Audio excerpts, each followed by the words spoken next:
पुराना दल नेता अनि राजनीतिक शैलीले दशकौँदेखि असन्तुष्टि भइराखेका नेपाली अनुहारहरूलाई अब हामी सन्तुष्टि दिलाउने छौँ भन्दै एकसाथ भएका नयाँ पुस्ताका यी 3 पुराना अनुहारहरू बीच नै अहिले असन्तुष्टि देखिएको छ। देश बनाउँछु भन्दै मिलेर आएका 3 अनुहारहरू सम्झौता भएको 12 दिन नपुग्दै आफै भत्किएका छन् र यसले के फेरि देश त्यही 3 टाउकेहरूको हातमा जाने त होइन?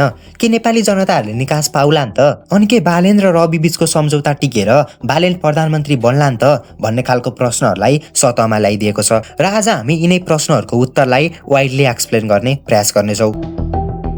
सुरु गरौँ यी 3 अनुहारहरूको मिलनबाट। भाद्र 23 र 24 गते भएको जेनजी आन्दोलनले तत्कालीन सरकारलाई विघटन गरेपछि त्यसलाई स्थिर अवस्थामा लगी निर्वाचन गराउने उद्देश्यको साथ अन्तरिम सरकारको गठन भयो र त्यो सरकारले फागुन 21 मा चुनाव गराउने निर्णय गर्यो। पुराना दल आफूभन्दा फरक रहेको भनेर ब्रान्डिङ गरिराखेको रासोपा भित्रभित्रै खोक्रो भएर बिलाउने त होइन भन्ने डर सतहमा जागिरहेको बेला रासोपा सभापति रवि लाम्छाने जेलबाट निस्कन्छन् र रासोपाले पनि आफ्नो हराएको दिशा पाएको अनुभूति गर्छ। रवि सरकारमा बहुमत ल्याउन चाहन्थे र यसको लागि उनलाई बालेन जस्तो लोकप्रिय व्यक्तिहरूको साथ अपरिहार्य थियो। उता बालेन भने प्रधानमन्त्री बन्न चाहन्थे तर उनीसँग एउटा वेल स्ट्रक्चर टिम थिएन जुन रासोपासँग थियो र उनीहरूको यही आवश्यकताले नै यी दुई बीचको मिलन गरायो र उनीहरूको सम्झौता भएको ठिक एक दिन पछाडि अर्थात् पुस 14 गते राष्ट्रिय स्वतन्त्र पार्टी र उज्यालो नेपाल पार्टी बीच सम्झौता भयो। आगामी 10 वर्षसम्म सँगै मिलेर देशलाई प्रगति र उन्नतिको बाटोतर्फ लैजाने कुरा सम्झौतामा देखेर हर्ष उल्लास मनाइरहेका नेपाली जनता सायद यो सम्झौता 10 दिनसम्म पनि नटिक्ने कुरामा अनजान थिए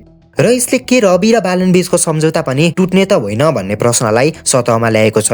हुन त सम्झौता भए पश्चात सार्वजनिक भएका तस्बिरहरूमा पनि कुलमानको अनुहारमा चमकता भने देखिएको थिएन र यो सम्झौता भाँडिनुका थुप्रै कारणहरू छन् जसमध्ये पहिलो कारण भनेको भागभण्डा नै हो। दुई पार्टी बीच सम्झौता हुँदा कुलमान घिसिङलाई पार्टीमा रवि लामिछाने पछि दोस्रो वरियता दिने भनिए तापनि पछि रासोपाले दोस्रो वरियतामा बालेन नै रहने र कुलमान तेस्रो वरियतामा रहने कुरामा अडान राख्यो र दोस्रो कारण भनेको महामन्त्री पदको थियो। सम्झौतामा महामन्त्री पद कुलमान पक्षलाई दिने कुरा भए तापनि पछि बालेन पक्षलाई दियो र यसले कुलमान पक्षलाई झन आक्रोशित बनायो र सँगसँगै कुलमानले आफूलाई उक्त 12 दिन कटाउन निकै कठिन भएको पनि बताए। हाम्रो लागि यो 12 दिन अत्यन्तै पीडादायी भयो र सम्झौता 12 दिन पनि नटिक्नुको तेस्रो कारण भनेको उज्यालो नेपालले भने अनुरूपको केन्द्रीय सदस्य नपाउनु हो। उज्यालो नेपालले केन्द्रीय सदस्यमा आफ्ना 26 जनाको नाम समावेश गर्नुपर्ने कुरा राखिराख्दा रासोपाले भने जम्मा 12 जना भन्दा बढीलाई नदिने कुरामा अडान राखिराख्यो र यी कुराहरूले नै रवि र कुलमान पक्ष बीचको सम्झौताको डोरी चुडायो र यसले देशलाई अब हामी निकास दिन्छौँ भन्दै आएका अनुहारहरूमा पनि पद र वरियताको लागि लोभ देखायो र यसले सबै नेपालीहरूमा एउटा प्रश्न जगाएको छ। 10 वर्षमा देशको अनुहार फेर्नेछौँ भन्दै आएका यी 3 नेताहरूले पनि